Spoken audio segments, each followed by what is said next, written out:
The ideas and models we carry with us shape the world and our relationship to it.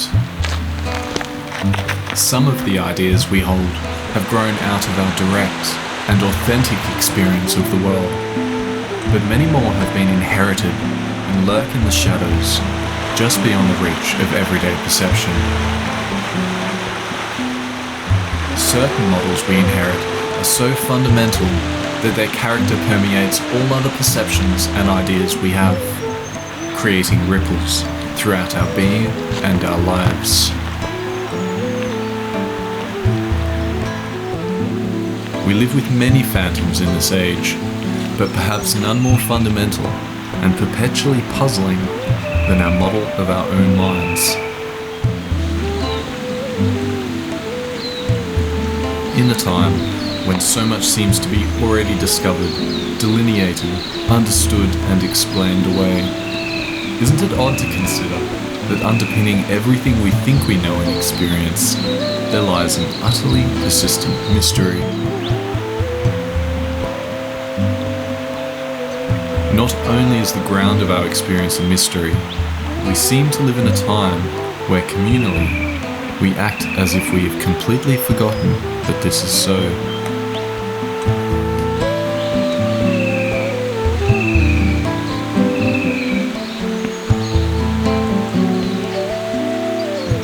Welcome to part 1 of the Extended Mind series, considering mind as a field of living relationships extending beyond the body.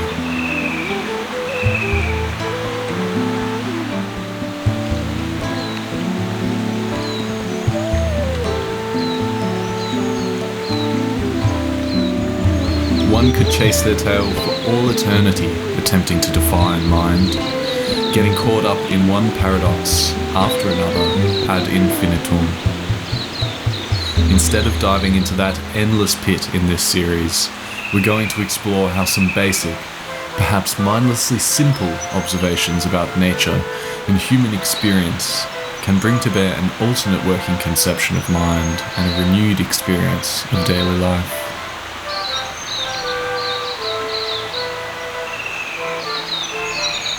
I'd like to invite you to consider your mind as a field of living relationships extending well beyond the physical organism, and walk with me to explore the fruit of this principle.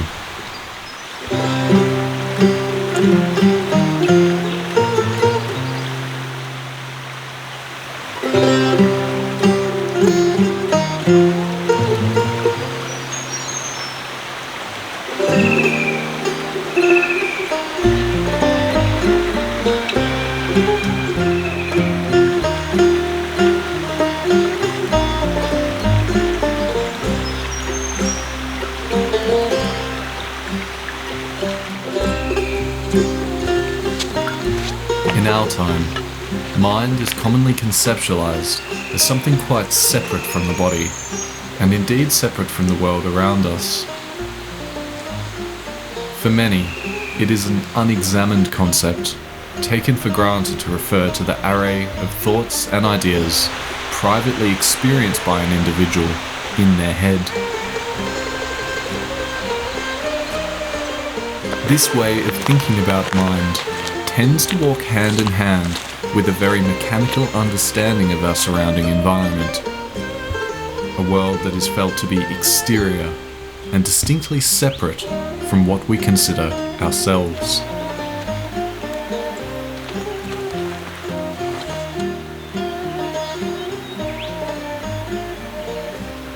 Often, we take this kind of crude model for granted. In any given scene or moment in life, we identify with the part of the scene that corresponds to our physical organism. We say, "This is I, and everything else is not I." We consider our surroundings the world, and the world is quite solidly independent of us. When it comes to the location of our mind, we point to our head.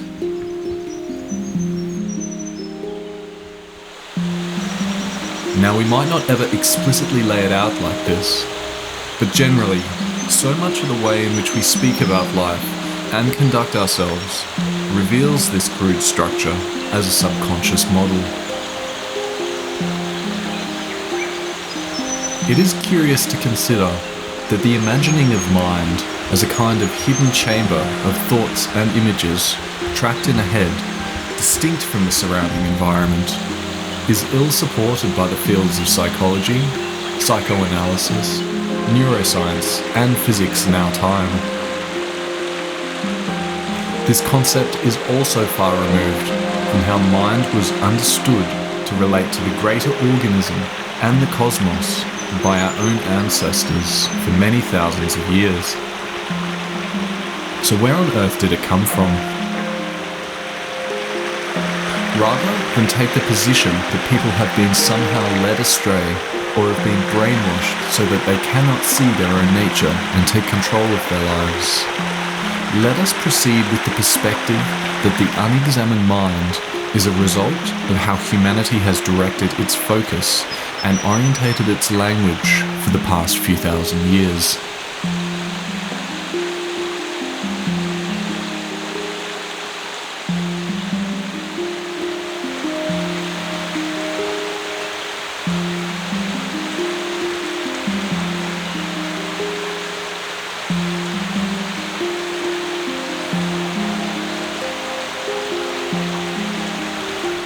Our models of the structures and dynamics of life shape how we interact with the world. The mechanics and nuances of these models affect our priorities, attitudes, and actions, not to mention the world itself as it is presented to us.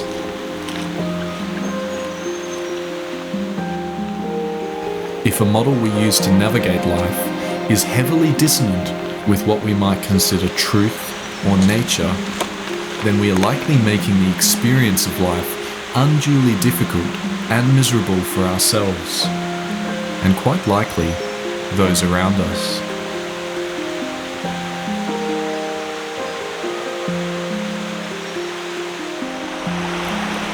Not only is it in our interest to interrogate, test, and optimize the models we use to navigate life, if we want to be responsible for ourselves and our effects in this world, we inevitably must view it as our duty.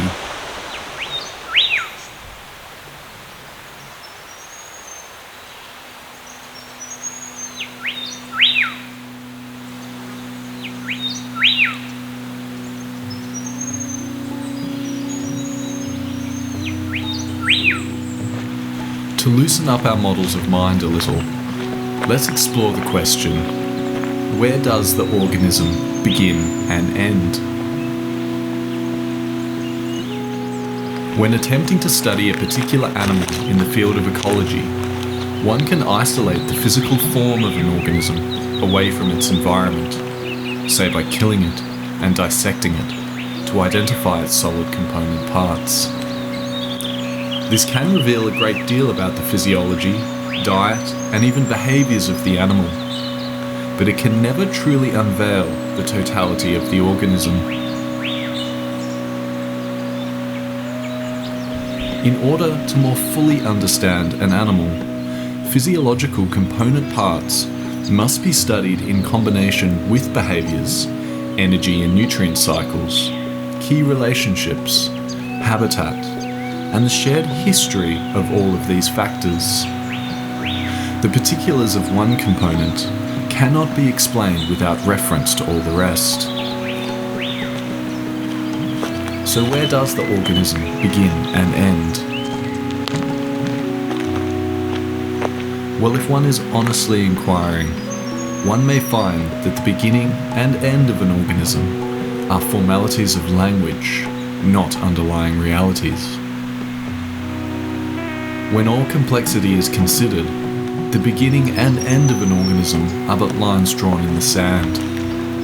Lines drawn so that we may have a way of thinking and talking about the organism.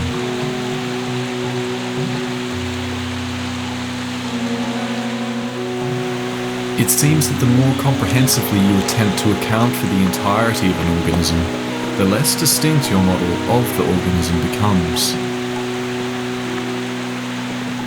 If you begin to apply this principle to animals, people, places, events and ideas, the more individual entities or things seem to be better described as expressions of processes rather than discrete units bouncing around a world of things. This can be an odd dynamic to consider, as it's antithetical to the common sentiment that the more thorough and rigorous the inquiry into a thing, the more explicit and defined the result. We find ourselves in a period in human history where the communal focus, guided by common language, tends towards viewing the world through a lens that apprehends animals, people, places, events and ideas as distinct component parts of the world, rather than as expressions of processes.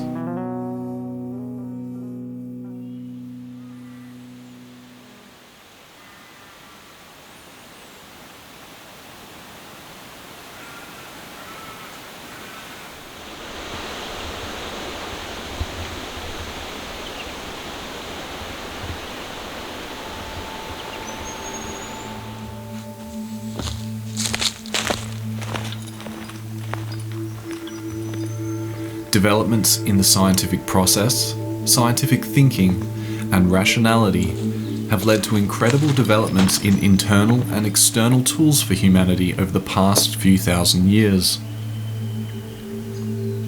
In a way, it is necessary to create distinct models and to draw lines in the sand to perform a scientific study at all. The focus of any study must be clarified and variables identified and controlled for a study to have any rigor and achieve an interpretable and repeatable result. And there is nothing wrong with this. But should we forget that our models and names for distinct things are but tools of our own creation, we can easily become seduced by a narrow and stagnant view of a highly dynamic world.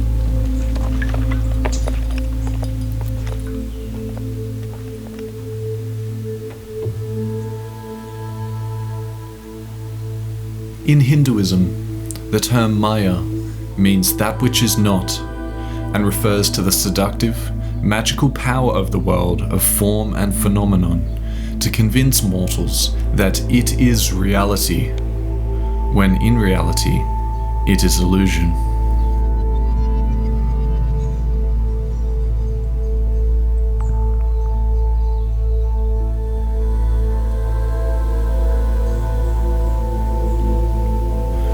Acute vision has been an incredible advantage for our species in an evolutionary context. And this likely plays heavily into why so many people seem to subconsciously consider what is seen as most fundamental. Our vision and ability to distinguish between forms and colours likely laid somewhat of an evolutionary foundation for our departure from the belly of the wild many thousands of years ago.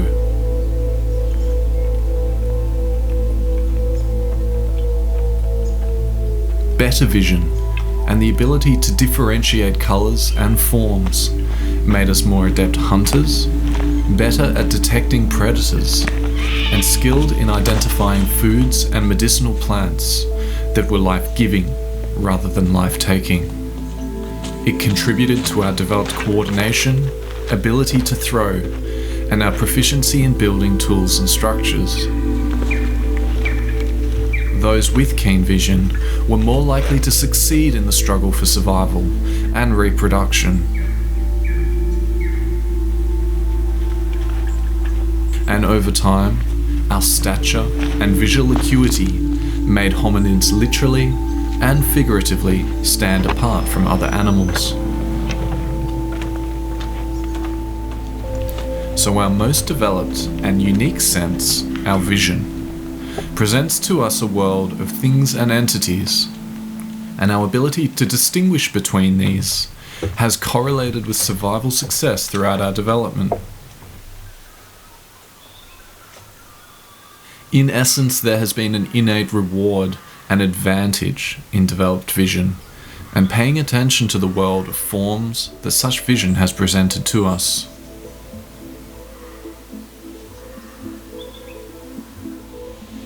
Over time, this positive feedback loop has crystallized our subconscious assumption that the base medium of the world is form and matter, and a game of distinct competing things became the pre-eminent game of our lives. But as we know and feel, the world extends well beyond what is seen. When the world is apprehended as a sea of distinct material entities, then the purpose of these entities appears to be survival or self-preservation, and the game of life, competition.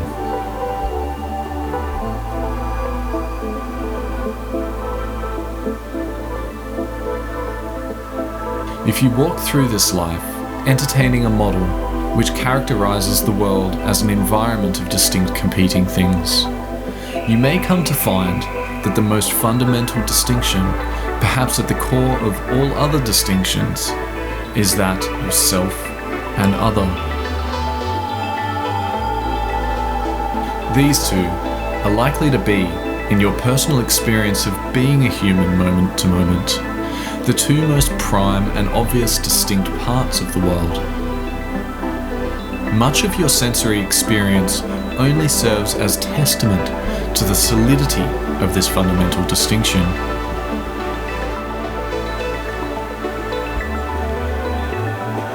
This perception of the world as a collection of competing things, rather than as a sea of flowing processes, subconsciously feeds our sense of self and its apparent separateness from the rest of the world.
Consider yourself standing in a field in the countryside.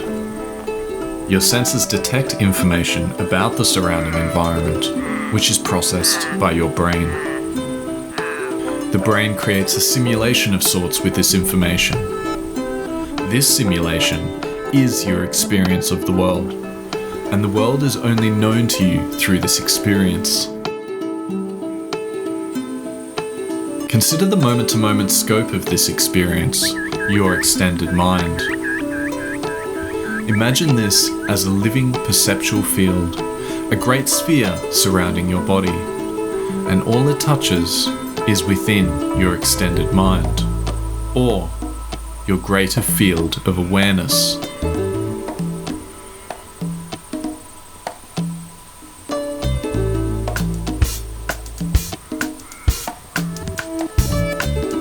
So with you standing in a field, your living extended mind encompasses the field, the buzzing bees you can see and hear about you, the smell of dirt and aromatic flowers, the forest beyond the field, the mountains you can see beyond that, the sky above, the sounds of the wind passing through the trees and long grass, the sun you can see and feel beaming down upon you.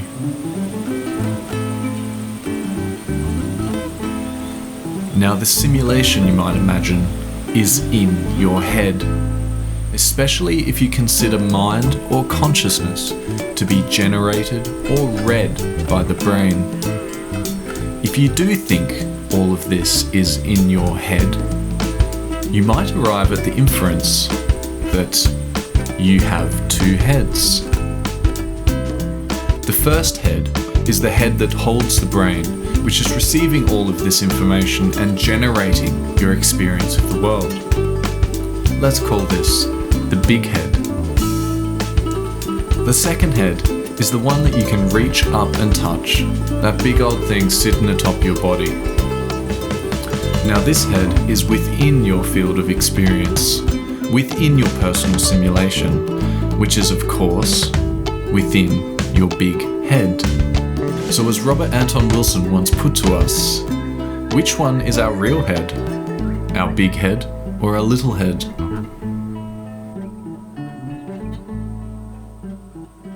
Thinking in this manner, we can ask ourselves, why do we seem to ignore the big head and identify so readily with the little head? If we do believe our mind to be within our head, which head is it in? Our big head or our little head?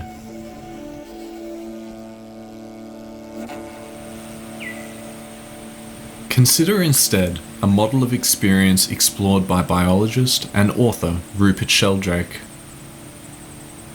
Imagine the information detected by the senses is processed by the brain, but is then projected back out into the environment, overlaying a world field upon the phenomena and forms from which the information arose. The external world, viewed by our organism, is the result of the meeting of stimulus and our nervous system, and therefore is not truly external nor truly internal. It is but the meeting place of the two. In this model, we don't seem to have two heads, but one, suspended in a world field comprised of constant interaction, exchange, and communication. This world field extending beyond appears to us as external, but it's really a living field of which we are essentially co-creators. You've probably heard the saying 1,000,000 times, you create your own reality. When I first heard it, I thought, oh yeah, that's pretty empowering, isn't it? The next time I was walking through the fields and I stepped on a big old pile of animal droppings, I thought, shit, I didn't create that. Now the I that I was taking conscious responsibility for was not responsible for the existence of that animal dung. But the I that is inextricably linked to my world field of experience, my extended mind, was indeed a co-creator of that pile of poo.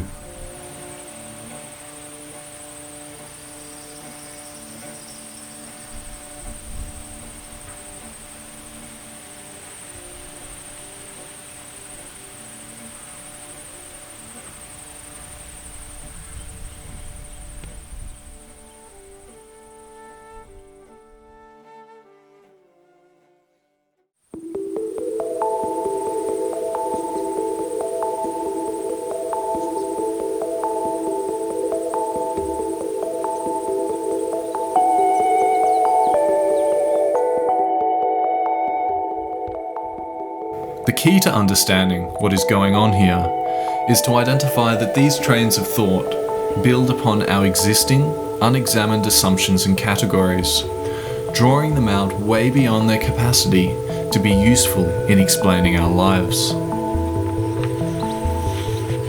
So should we be getting into a panic about how many heads we own? 2 heads? Perhaps infinite heads? These kind of thought experiments should ideally lead us to 1. Relax any concrete ideas of what or where our mind is. We've started to get a sense that when we define mind as in the head, we get stuck chasing our tails, trying to work out where our head is. We really have to acknowledge that we do not know. And 2, welcome in the world that we would normally consider external to us into the sphere of what we consider ourselves.